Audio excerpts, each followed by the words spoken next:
Bienvenidos a un nuevo capítulo de 2001 historias.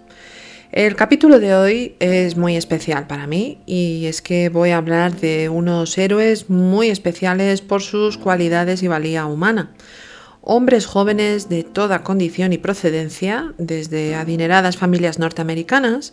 hasta jóvenes de clases más modestas y con un futuro distinto al que finalmente tomaron como aviadores, pero que en todos los casos vieron la necesidad de apoyar con su talento y presencia a Francia durante la Primera Guerra Mundial, mucho antes de la entrada del poderoso país norteamericano como parte interesada en la llamada Gran Guerra para luchar contra los germanos. Dejando atrás sus vidas sencillas en unos casos o completamente resueltas en otros, pero de igual forma prometedoras y jóvenes vidas, así como a sus familiares, madres, padres y hermanos, crearon un pequeño grupo de resistencia en un entorno totalmente nuevo como era la aviación a comienzos del siglo XX, cuando los primeros aviones operativos de los hermanos Wright fueron creados en estructuras de madera y cubiertos de tela y cuyos primeros modelos hoy pueden contemplarse en numerosos museos de la aviación repartidos por todo el mundo. Este periodo histórico, y en concreto esta guerra, supuso un cambio total y absoluto para el panorama mundial y rompió para siempre las antiguas alianzas históricas, creando otras nuevas y dando origen, como ya sabemos, al marco político y social que siguió después con la terrible Segunda Guerra Mundial décadas más tarde. Fue la última contienda bélica donde se usaron unidades de caballería literales con caballos montados por militares, homenajeados por la película de la que ya te hablé hace unos capítulos, la película War Horse, en el capítulo que dediqué a los equinos más famosos de la historia. Pero también fue la primera guerra donde entraron en el frente unos artilugios novedosísimos, los aviones. Tanto fue así que prácticamente durante el transcurso de esta terrible guerra, entre los años 1914 y 1918, se avanzó técnica y mecánicamente de una manera rápida y definitiva, transformando los primeros aviones de tela y madera, que antes te comentaba, previos a la Gran Guerra, en los aviones resistentes, rápidos y letales que fueron sucediéndose conforme pasaron los primeros años y décadas del pasado siglo XX, hasta llegar a los modernos cazas de combate con la tecnología más avanzada que tenemos hoy, de los que disponemos hoy. Y a bordo de estos primeros aviones de combate, de hace más de 100 años, estos jóvenes héroes, los herederos para el ideario general de la sociedad americana de comienzos del siglo XX, de los caballeros medievales, pero en su caso, en vez de a lomos de un caballo, pilotando veloz y astutamente estos increíbles aparatos alados. Hoy te traigo el nombre de algunos de ellos, cuyas emocionantes vidas y gestas dentro del Escuadrón Lafayette bien se merecen ser recordadas. Es un tema tan denso y apasionante que quiero intentar hacer justicia al tema del que hablo, de tal forma que, aunque inicialmente este capítulo fue concebido como uno solo, para intentar acercarme a este escuadrón de pilotos, finalmente, y a medida que he ido investigando, me he dado cuenta que para hablar de estos héroes de la Primera Guerra Mundial, como se merece, voy a necesitar un par de capítulos. Por tanto, hoy comenzaré hablándote brevemente de cómo se formó el Escuadrón Lafayette y quién fue el principal impulsor de esta escuadrilla de aviones voluntarios americanos, con su visión de futuro, ingenio y persistencia, el teniente primero y héroe de guerra Norman Prince. Y para el siguiente capítulo dejaré el recuerdo algunos de los nombres fundamentales y más conocidos de los pioneros en las fuerzas aéreas de los ejércitos de todo el mundo y ases de la aviación durante la primera gran contienda mundial, además de compañeros de Prince e integrantes del Escuadrón Lafayette. Pero hoy, además de acercarte a la figura de Norman Prince, te traeré la historia de uno de los integrantes más desconocidos del Escuadrón Lafayette, aunque pieza importante en su momento, y es el joven piloto neoyorquino que llegó a teniente primero, aunque acabó la guerra como comandante de un batallón aéreo, y cuya vida descubrí por casualidad, pero que me ha impactado enormemente. George Evans Turner Jr., y con él otros 2 pilotos, compañeros y amigos suyos, como el sargento William Hallett Taylor y el soldado raso Philip Beney, además de otro hombre que unió a Prince y Turner y fue el también piloto del escuadrón Lafayette, el mayor William Thaw. Para terminar este capítulo con algunas curiosidades sobre el escuadrón Lafayette, como quiénes fueron sus mascotas. Particularmente significa mucho para mí el relato que te voy a contar hoy aquí, y es que me he implicado emocionalmente mucho con este capítulo por lo que representa y le he dedicado muchas horas a su preparación, además de haber necesitado ayuda extra de fuera de España para poder realizarlo. Y desde aquí quiero darle las gracias a Amy Lafave de la Biblioteca de Lenox en Massachusetts por ayudarme con la documentación de parte del capítulo que luego traeré. Sin duda al capítulo le faltaría una parte sumamente importante, y es el corazón y las emociones del teniente George Turner durante sus primeros años de servicio en Francia. Mi padre siempre repetía que tenía alma de piloto y que era su profesión frustrada, y aunque nunca pudo pilotar por los aires en esta vida, dedicándose a algo diferente en su profesión, su alma siempre albergó, y lo sigue haciendo, el mismo espíritu de libertad y altruismo que estos chicos de comienzos del siglo XX que formaron la llamada Escuadrilla Lafayette, y que tan maravillosamente fueron retratados hace casi 100 años en la película en blanco y negro Alas, y más recientemente en el año a comienzos del siglo XX en la película Héroes del Aire con Jean Reno a la cabeza de la misma, y que se basaba en otra película homónima de los años 50. Desde aquí mi sentido homenaje a los hombres que formaron parte de este memorable escuadrón Lafayette a costa de sus jóvenes vidas, a sus familias por tan generoso esfuerzo, y a todos los pilotos que han sido y son los surcadores del aire e inspiración para muchos, además de admirados por su coraje y buen hacer rozando el cielo. Y por supuesto a mi querido padre, que ya hace años vuela por el cielo sin necesidad de un avión y que me enseñó, entre otras muchísimas cosas que no olvido, el amor por la aeronáutica y la admiración por los que lo hacen posible. No te pierdas este capítulo porque despegamos ya. Volamos juntos, por tanto, hasta comienzos del pasado siglo XX, cuando el mundo estaba despertando a un nuevo tiempo, marcado por los avances técnicos en muchos campos, y el más llamativo de todos quizá el de la aeronáutica. Políticamente, las potencias más poderosas de ese tiempo se movían rápidamente para consolidarse como hegemónicas sobre el resto, y eso pisó el acelerador de lo que vino después. Pero, ¿por qué estalló la Primera Guerra Mundial?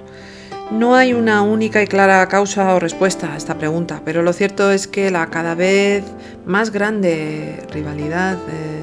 entre Alemania y Reino Unido por el dominio industrial y naval, así como la competencia imperialista entre distintas potencias por territorios en África y Asia,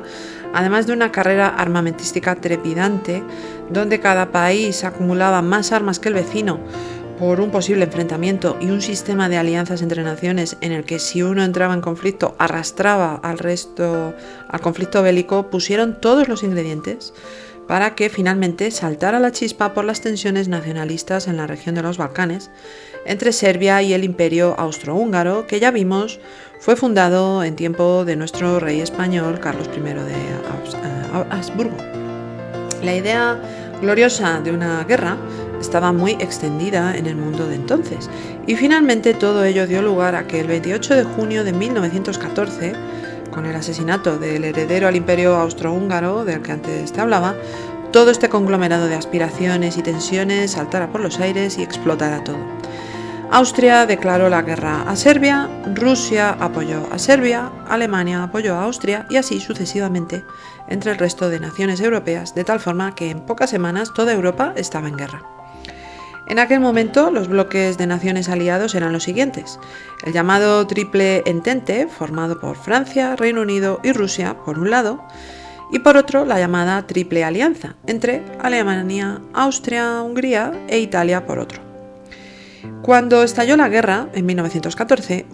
Francia fue una de las principales potencias de la Triple Entente, aliada con el Reino Unido y Rusia, involucradas en el combate bélico, y su papel fue central por 2 razones clave. En primer lugar, por el frente norte al enemigo directo de Francia, que era Alemania y que ésta había invadido Bélgica y parte del territorio de Francia, buscando ganar rápidamente terreno para luego volverse contra Rusia, algo que Francia buscó evitar a toda costa. Y por otro lado estaba el frente occidental, es decir, cerca del Canal de la Mancha, donde Francia y Reino Unido combatieron a Alemania y que se convirtió en el escenario más sangriento de la guerra. Verdún, el Somme, Mar, Champagne, nombres grabados en la historia por su brutalidad, donde millones de jóvenes soldados perdieron su vida. Francia luchaba literalmente por su supervivencia y por defender su territorio ocupado. La guerra se convirtió, por tanto, en una lucha de resistencia nacional con millones de franceses movilizados. En este contexto, y antes de que Estados Unidos entrara oficialmente en la guerra, algo que ocurrió 3 años después, en 1917, muchos jóvenes estadounidenses simpatizaban con Francia, a la que veían como símbolo de libertad y además de gratitud por su ayuda en la independencia de Estados Unidos, algo más de un siglo antes. De este sentimiento nació el Escuadrón Lafayette, nombrada así en recuerdo del Marqués de Lafayette, ciudadano galo que luchó junto a George Washington durante la Guerra de la Independencia a finales del siglo XVIII, una unidad aérea formada, este Escuadrón Lafayette, en 1916 dentro del ejército francés y compuesta por jóvenes voluntarios estadounidenses que querían combatir contra Alemania antes de que su país se uniera oficialmente al conflicto. Este importante escuadrón se creó oficialmente, como te decía, el 20 de abril de 1916 y formaba parte del novedoso servicio aéreo francés. Operaba con aviones caza biplanos, monoplaza, franceses llamados Nieuport y luego Spad. Estos últimos mejorados con motores de fabricación española llamados hispano-suizo, y sus primeros pilotos usaban uniformes galos de color azul cielo y estaban a todos los efectos bajo el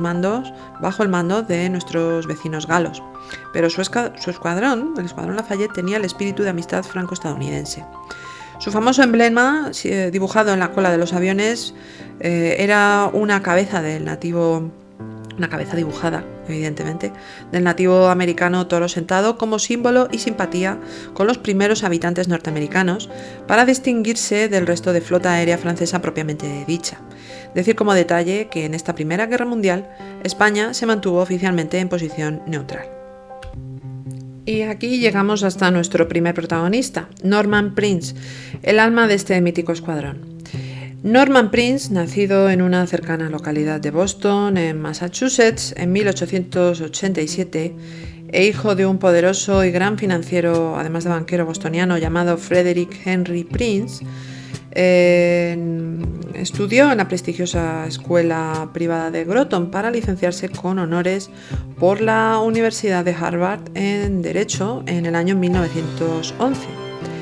Prince, que antes de la guerra ya era un apasionado de los deportes al aire libre, sobre todo los relacionados con caballos, siendo un gran jinete y sobre todo de la aviación, usaría el alias de George Maynard para ocultar sus entrenamientos de vuelo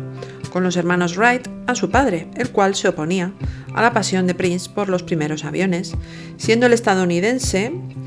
Norman Prince número 55 en obtener la licencia para volar un avión por parte del Aero Club of America, club social fundado en 1905 para promover la aviación en los Estados Unidos. Norman Prince aprobaría su examen de aviación el 28 de agosto de 1911 en su estado natal de Massachusetts, volando un Burgess con un motor Wright. He encontrado una crónica publicada en la prensa referida al momento en que Prince obtuvo su licencia de avión y que te leo a continuación. El señor Prince se presentó en el hangar de la compañía Burgess, acompañado por Frank T. Coffin, uno de los instructores de los hermanos Wright. Se probó uno de los biplanos Burgess Wright y a las 7:30 el señor Prince realizó su vuelo. Ofreció una brillante demostración. Su salida fue perfecta y tras sobrevolar el circuito 11 veces, unos 26 kilómetros, a la altura de unos 60 metros, realizó otro vuelo a las 8:30, permaneciendo en el aire durante unos 15 minutos. Tras aterrizar esta vez, él y el señor Coffin partieron hacia Boston. Toda una hazaña, ¿no te parece?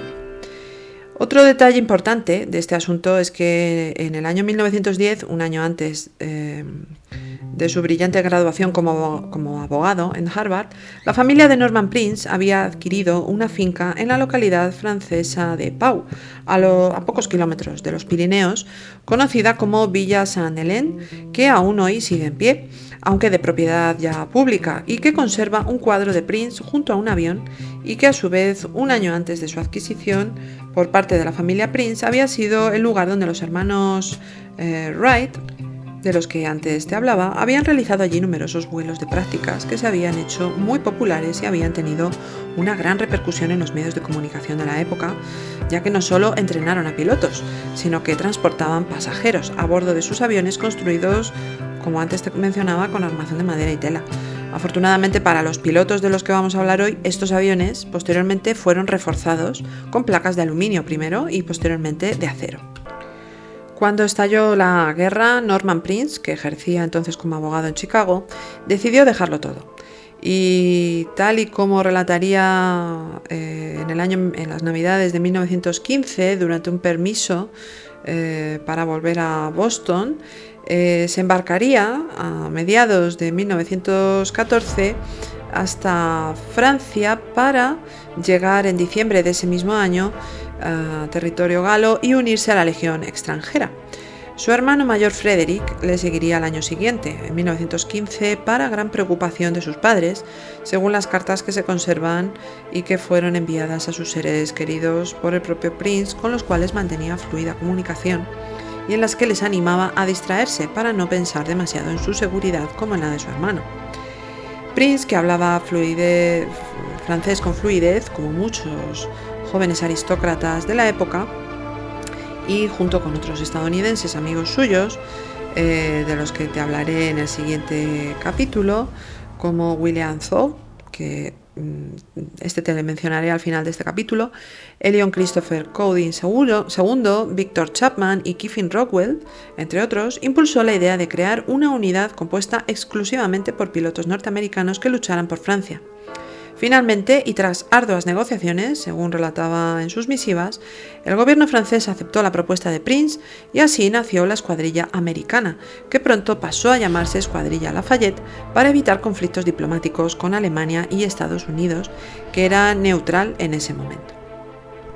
Mencionar que el propio capitán francés Georges Tenault, comandante de la escuadrilla original y que ha pasado a la posteridad por ser interpretado por el conocidísimo actor, como ya te dije antes, y nacido en España, Jean Reno, en la película 2000 de comienzos del 2000, Fly Boys, Héroes del Aire. Como te decía, Georges Tenault atribuyó totalmente a Prince la idea de formar dicho escuadrón y de liderar las conversaciones para convencer al gobierno francés de su creación junto a sus compatriotas y jóvenes voluntarios pertenecientes a la Legión extranjera francesa. Pero no solo él, un gran amigo de Prince, que también formó parte de este grupo adelantado de voluntarios estadounidenses, Elliot Cowdin, en un artículo publicado en el Harvard Alumni Bulletin del 7 de marzo de 1918, atribuyó por completo la formación de este cuerpo aéreo y su incorporación al servicio aéreo francés a la energía y la perseverancia de Norman Prince. Como aviador, Prince ostentaba inicialmente el rango de sargento en la Fuerza Aérea Francesa y, a pesar de no gozar de una buena vista, una vista muy agudizada, como él mismo reconoció en numerosas ocasiones, se inició en la guerra como piloto de bombarderos antes de ser asignado como piloto de escolta, ya como subteniente, y participando en un total de 122 combates aéreos, en los que obtuvo 5 victorias confirmadas, además de otros 4 aviones enemigos derribados sin confirmar. El 12 de octubre de 1916, Norman Prince volaba como escolta de un bombardero contra una fábrica de fusiles en territorio alemán, durante el cual derribó un avión enemigo. De regreso a la base, ya al atardecer, casi anocheciendo y con muy poca visibilidad, realizó una rápida maniobra de aterrizaje, rozando las copas de los árboles de su base francesa, de tal forma que el tren de aterrizaje de su Newport se enganchó con los cables del telégrafo que cruzaban la pista de aterrizaje y su avión volcó, estrellándose contra el suelo, mientras que Prince salió disparado de su aeronave varios metros. Prince resultó gravemente herido, fracturándose ambas piernas de forma irreparable y consiguió salir del lugar del accidente de forma consciente con la ayuda de su compañero y as de la aviación francesa, del que también te hablaré en el siguiente capítulo,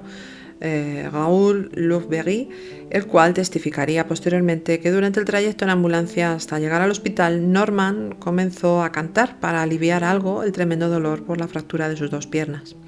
Poco tiempo después de ser ingresado y debido a un coágulo en su cerebro a causa de la gravedad de sus lesiones, entró en coma. Tras casi 3 días, durante los cuales en su lecho fue ascendido a teniente primero por su gesta, así como condecorado con la Legión de Honor francesa, la medalla militar y la Cruz de la Guerra del Ejército francés, murió el 15 de octubre de 1916, recibiendo sepultura por sus compañeros de escuadrón en tierras francesas, primero donde además Prince recibió un funeral militar con honores por parte del ejército francés en el aeródromo de Luxeuil. Mencionar brevemente que durante su funeral su féretro fue cubierto con las banderas estadounidense y francesa y en lugar del tradicional cañonazo como saludo a los caídos, un escuadrón de aviones sobrevoló el campo en honor al aviador fallecido, arrojando una lluvia de flores. Su cuerpo sería repatriado a los Estados Unidos años después, en 1937, por su padre y enterrado en una bella tumba en la Capilla de San Juan, en la Catedral Nacional de Washington, donde reposan sus restos a día de hoy, cerca del de sus padres Frederick y Abigail, y una bella estatua de Prince en pie, portando un arma de fuego sobre un águila calva americana, marca su lugar de enterramiento. Justo conmemorando los 100 años de su fallecimiento, en octubre de 2016, se ofreció una misa en este templo en su memoria y del resto de los militares caídos durante la Primera Guerra Mundial, con la asistencia de los descendientes de su hermano Frederick, ya que Norman Prince no llegó a casarse nunca, murió con 29 años. Su vida estuvo dedicada en cuerpo y alma a la aviación. Honor y gloria a este héroe por su gesta. Con la entrada en la Primera Guerra Mundial de Estados Unidos, tras su aprobación oficial por el Congreso el 6 de abril de 1917, el Escuadrón Lafayette vio cómo su esencia inicial de combatientes americanos luchando dentro de las fuerzas aéreas francesas cambiaba su rumbo de tal forma que los integrantes americanos que formaban parte de este Escuadrón Lafayette, así como el Cuerpo Aéreo Lafayette, este último confundido a menudo con el escuadrón original, pero que era un grupo más grande de voluntarios estadounidenses que se unieron a las fuerzas aéreas francesas durante la Primera Guerra Mundial y que incluía, por supuesto, al propio Escuadrón Lafayette, pasaron a formar parte del 103 Escuadrón Aéreo, el primer escuadrón de caza aéreo del Servicio Aéreo de los Estados Unidos, es decir, los pioneros de los afamados escuadrones de caza norteamericanos que hemos podido ver en películas tan famosas como Top Gun. Formado oficialmente el 31 de agosto de 1917, el 103 Escuadrón Aéreo estuvo oficialmente operativo desde febrero de 1918 hasta el final de la Primera Guerra Mundial, el 11 de noviembre de 1918. Un antiguo y anteriormente mencionado miembro del Escuadrón Lafayette, además de amigo personal de Norman Prince, William Thaw, nacido en Pittsburgh, asumió en ese momento el mando de este escuadrón puramente americano, con la asignación de 17 expilotos de su antiguo Escuadrón Lafayette. Sus operaciones de combate comenzaron de inmediato, con nuevos aviones de caza sustitutos de los Newport, los famosos y bellos aviones SPAD-7. William Thaw, hijo de un próspero banquero y filántropo de Pensilvania, aficionado a la aviación desde sus inicios al igual que Prince, y que puso a disposición del gobierno francés sus aviones al estallar la Primera Guerra Mundial, fue por tanto el enlace entre el viejo Escuadrón Lafayette, creado junto a su amigo cercano Norman Prince, y el siguiente protagonista de este capítulo. George Evans Turner Jr., nacido el 13 de julio de 1896 en la pequeña localidad de Lenox, Massachusetts, a 2 horas en coche de Nueva York, nació en el seno de una de las familias más adineradas y con más prestigio de la capital del mundo. Su padre, George Turner Sr., era un prominente financiero de Wall Street y su madre, Elizabeth Gardiner Lanier Turner, una dama nacida también en Nueva York en 1870, hija a su vez del gran banquero, financiero y filántropo Charles Lanier. El abuelo de George, Charles, Fue además amigo personal del gran banquero J.P. Morgan, es decir, George nació en un entorno sumamente privilegiado y su vida, en un principio, poco iba a tener que ver como soldado de la Primera Guerra Mundial. En otro capítulo me gustaría ampliar temas sobre esta época fabulosa del Nueva York de finales del siglo XIX y comienzos del siglo XX, la llamada Edad Dorada o Gilded Age.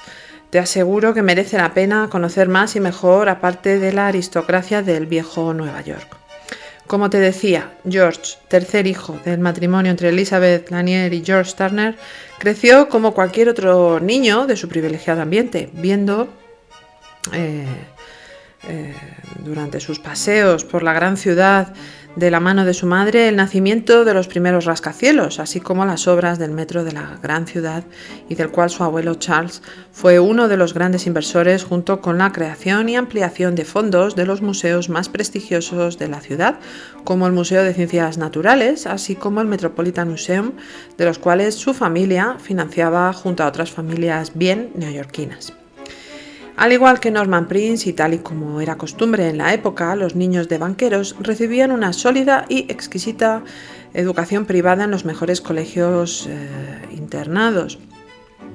con un marcado carácter marcial. Y George, como el primer varón del matrimonio Turner-Lanier, llamado a seguir los pasos de su padre y abuelo, se formó primero en las escuelas internas Fay y posteriormente Groton, la misma donde estudió Norman Prince, cerca de Boston.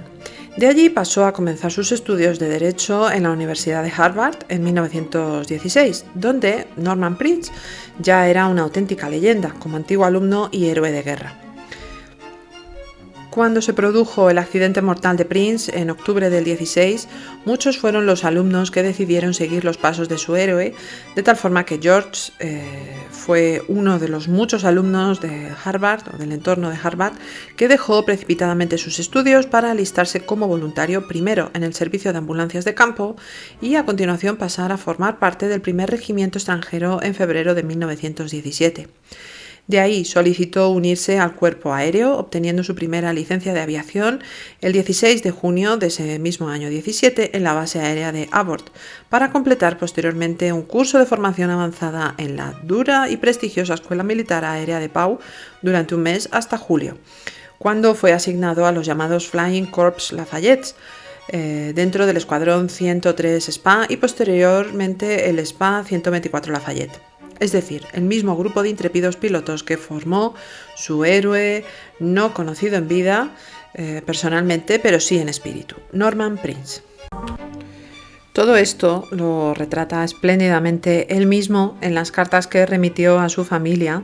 y a las cuales he podido acceder gracias a la biblioteca de Lenox, donde le narra a su madre en concreto, con todo lujo de detalle, su paso por estas unidades y su impaciencia por entrar en combate lo antes posible, primero para posteriormente narrar algunas de sus aventuras contra los Hans alemanes, tal y como eran nombrados por los pilotos aliados de aquella época. Ha sido muy emocionante para mí poder ser testigo de excepción de estas cartas, algunas de estas cartas, no todas, no solo por la información puramente histórica tan valiosa, sino porque en ella se trasluce la brillante personalidad de este joven que con 20 años dejó toda su magnífica vida en Nueva York para enrolarse en esta aventura. Narra al comienzo el ambiente casi festivo que se vive en el París de la primera década del siglo XX, donde, según cita George literalmente con mucha ironía y sentido del humor, aquí los parisinos tienen la costumbre de cenar a las 4 de la mañana y no dormir nunca. París, para el joven George Turner, era una ciudad llamativa, pero que no se podía comparar con la gran ciudad en la que se había convertido Nueva York, su hogar, de tal forma que hay un momento en el que afirma no tener mucho sentido estar allí si no fuera por el aliciente de entrar en combate. Toda una declaración de valentía de este joven aviador. Se nota, a pesar de lo centrado que vive en el día a día del campo de batalla, que no olvida a su familia y en numerosas ocasiones les hace referencia a sus cartas lo bien que está de salud y energía y el mucho amor que le manda tanto a su madre como al resto de sus hermanos. George fue el tercero de 5 hijos del matrimonio Turner-Lanier. No le ahorra a su madre, por otra parte, detalles de algunos de los enfrentamientos contra los alemanes en primera persona, donde narra de forma épica cómo consigue escapar de ellos con su avión SPAD-7, a pesar de sufrir algún disparo sin grandes consecuencias, o el accidente que sufrió a comienzos de su servicio por un sobrealimentamiento del motor que pilotaba, el cual le obligó a aterrizar de emergencia cerca de la localidad francesa de Fournes, en el 17 de agosto de aquel 1917, de tal forma que el avión volcó, como en el caso de Norman Prince, pero por suerte para George sin daños de gravedad, el cual, George solo sufrió daños en la cara. Esto último, de los daños sufridos, personalmente se lo ahorró en la misiva a su madre, de tal forma que le narra el accidente sin más, como una anécdota normal del día a día como piloto. George Turner, que tuvo contacto directo con el anteriormente citado mayor William Thaw, estuvo bajo sus órdenes dentro del escuadrón Lafayette y llegó incluso a compartir avión con él, como pude comprobar por fotografías juntos durante su servicio en la guerra, como también en un registro de pilotos de la época. Igualmente, y al igual que el resto de sus compañeros, disfrutaba de la libertad y la camaradería que rodeaba a estos valientes pilotos fuera del duro tiempo de combate. De tal forma que hay varias solicitudes, como buena persona organizada y con gusto por el detalle, a su madre de envío de cigarros americanos de mucha más calidad que los franceses, o discos de música, vinilos de música, para escuchar junto a sus compañeros en el magnetofón que tenían en el frente, o de bombones rellenos de licor, así como de peticiones de marcar las distintas insignias y títulos que le fueron otorgados por su buen hacer como piloto. Además de numerosas muestras de agradecimiento tanto a su familia como a amigos por sus envíos o noticias de su entorno neoyorquino. George Turner, que logró 3 victorias confirmadas contra aviones alemanes, así como otras 3 no confirmadas, lo que le valió que le ascendieran a teniente primero en enero de 1918, así como recibir la medalla y el título de caballero de la Legión de Honor francesa, además de la Cruz de la Guerra con 3 palmas y 1 estrella. Honores que le llenaron de orgullo y que tan pronto como pudo envió a su casa de Nueva York para que su madre las hiciera enmarcar y conservar convenientemente tal y como le solicita por escrito. En febrero de 1918, y como antes te mencionaba, George, junto con los otros 16 pilotos americanos del escuadrón Lafayette, fueron integrados dentro de las Fuerzas Aéreas Norteamericanas, dentro del 103 Escuadrón Aéreo, con William Thaw como hombre al mando. De ahí pasó a ser comandante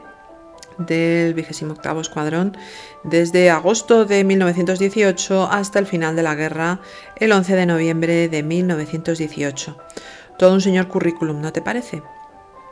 George Turner, al igual que Norman Prince, también presenció la caída de varios de sus amigos, entre los que se contaban el sargento William Hallett Tyler, amigo personal de George desde Nueva York, así como Phil Phillips Benny, nacido en Pittsburgh, de profesión comerciante, y que se presentó como voluntario para luchar por el bando francés al estallar la Primera Guerra Mundial, y además coincidió tanto con George como con William en su formación como pilotos en el Escuadrón Lafayette, y ambos murieron prematuramente en el servicio. William con 23 años el 5 de febrero de 1918 en Verdún, y Phil unos días antes y contando 21 años, el 26 de enero de ese mismo año en Montfaucon. Según las propias palabras de George, a medios de comunicación unos días después del fallecimiento de sus 2 compañeros, ambos eran 2 de mis mejores amigos y 2 de los mejores muchachos que jamás hayan existido. El propio George explica además en sus cartas que intentará vengar en el aire a sus amigos, entusiastas, alegres y jóvenes como él, y que no dudaron en dar todo por su ideal de libertad y justicia. Añade, además, que pudo hacer fotos desde el aire de sus tumbas para enviarlas a sus respectivas familias en Estados Unidos. Un chico lleno de valor y amor por los suyos. George Turner, una vez finalizada la guerra, volvió a casa, para la alegría de su familia, con la idea de incorporarse a la banca junto a su padre y abuelo en Wall Street, pero una neumonía contraída tras un partido de fútbol americano entre sus compañeros de Harvard contra Yale se llevó por delante su joven y prometedora vida en su hogar de Nueva York el 30 de noviembre de 1920 a los 24 años, siendo enterrado posteriormente en su Lenox natal, donde reposan también los restos del resto de sus familiares maternos, así como sus propios padres que se encuentran a su lado. Esto fue algo que, a pesar de ser relativamente común entre los jóvenes de esta época, tal y como le sucedió a dos primos suyos de nombre Charles, hijos de sus tíos maternos, sumió a su familia en una terrible tristeza de la que apenas pudieron recuperarse. Su padre, George Turner Sr., financiaría poco después el nuevo edificio del Club de la Hermandad de Lenox en memoria de su hijo, y que fue inaugurado 3 años después de su muerte en 1923. Aún sigue en pie. Y su madre, Elizabeth, se volcaría aún más con los proyectos de beneficencia que siempre llevó a cabo, pero que fueron ampliados por ella y por su esposo para conceder becas de estudios para los hijos de veteranos de la Primera Guerra Mundial que no tenían medios financieros suficientes. Me gustaría hablar temas sobre las obras de filantropía y beneficencia que en muchos casos estas adineradas familias hacían y que en el caso de la hija de Charles Lanier llevó a cabo en distintos ámbitos tal y como su padre le había enseñado, además de forma discreta y sencilla. Las cartas de George Turner Jr. a su madre Elizabeth y al resto de su familia fueron recopiladas junto con fotos y demás datos personales en un libro publicado en 1936, un año después del fallecimiento de Elizabeth Lanier Turner, por el hermano menor de George, Lawrence Turner, del cual solo se publicaron 20 copias y una de las cuales se conserva a buen recaudo en la biblioteca de Lenox, a la que tan amablemente Amy Lafave me ha permitido tener acceso. Gracias de nuevo. Y gracias al teniente Turner por su servicio y por dejar una huella imborrable en la historia y que hoy quería rescatar para ponerle en el lugar que se merece junto a sus compañeros. Por cierto, una réplica exacta del avión de George Turner vuela desde hace un par de décadas en un aeródromo cercano a Nueva York para delicia de los aficionados a los aviones antiguos. Es fácil reconocerlo por tratarse de un bello modelo SPAT 7, además del clásico dibujo en la cola de todos los aviones del Escuadrón Lafayette con la cara de toro sentado, el número 11, que era el asignado a George Turner, y una gran letra T en color rojo. La forma de poder reconocer a este héroe neoyorquino en el aire. Como hemos visto en este capítulo, y te ampliaré en el siguiente dedicado al Escuadrón Lafayette, vemos que este escuadrón estaba repleto de valientes jóvenes combatientes que no dudaron en dar lo mejor de sí en tan difícil misión como era combatir contra los temidos alemanes. Pero a pesar de la terrible perspectiva que tenían por delante, ya que cuando se montaban en los aviones muchas veces no sabían si volverían con vida, bien porque los derribaran o bien por fallos mecánicos de estos aparatos, los pilotos no dejaron de mantener el buen ánimo y los momentos de ocio y conexión con sus familias a través de las numerosas cartas que enviaron y recibieron de ellas, uniendo si cabe aún más Estados Unidos y Francia. Pero para terminar hoy de una forma más alegre, tal y como estos pilotos fueron, te mencionaré brevemente que el Escuadrón Lafayette contaba con mascotas que representaron a estos aviadores en numerosas publicaciones periodistas de su tiempo, donde se les puede ver fotografías, varias fotografías que hay de los componentes originales, acompañados de numerosos perros pastores alemanes, además de dos mascotas más excéntricas, como fueron dos crías de león llamados Whisky y Soda, y que hicieron las delicias de todos aquellos que leían sus épicas crónicas en los periódicos de todo el mundo, unos chicos originales cuanto menos. La feliz idea de incorporar a dos crías de león como mascotas se debió al ya mencionado mayor William Thaw, que compró primero un cachorro macho de león por 500 francos de la época, siendo adoptado por la unidad como mascota, y lo llamaron Whisky. Posteriormente se haría con una hembra de león llamada Soda. Finalmente, ambos animales fueron llevados al zoológico de París y cuando el mayor Thaw fue a visitarlos alguna vez, ambos animales se ponían de espaldas a la jaula para que el piloto los acariciara. Como vemos, los valores de nobleza, valentía y generosidad, entre otras cualidades, son totalmente intrínsecos en todos los hombres, cuyas vidas hemos repasado en el capítulo de hoy y que veremos en el siguiente. Estos valores parece que cada vez cuesta más encontrarlos en nuestras sociedades actuales, pero estos intrépidos héroes nos siguen llamando a imitarles, para mirar hacia el cielo, más allá de nuestros horizontes, que nos quieren atrapar con las limitadas vidas de cada día. Seamos conscientes, como fueron ellos, que estamos llamados a algo mucho mayor que seguir dictados de otros con el fin de controlarnos. Salgamos de nuestra zona de confort y no temamos mirar de frente a lo que llevamos verdaderamente dentro. La esencia y fuerza genuinas que nos impulsan a aprender de nuestros errores y avanzar, siempre avanzar, sin rendirnos, ni dejarnos llevar por el miedo o la desesperanza. Imitemos a estos héroes alados, la personificación de ángeles enviados desde el cielo para sembrar semillas de bondad, libertad e inmortalidad. A eso hemos venido a esta tierra. Recuerda seguirnos en redes sociales y marcar con tu me gusta o dejar tu comentario a este épico capítulo o cualquier otro de los que ya he publicado tanto en YouTube, Spotify e iVoox. Y no olvides que tienes el blog 2001historias.es a tu disposición para repasar y leer detalles de cada capítulo que más te gusten. Desplegamos alas y nos oímos en el siguiente capítulo.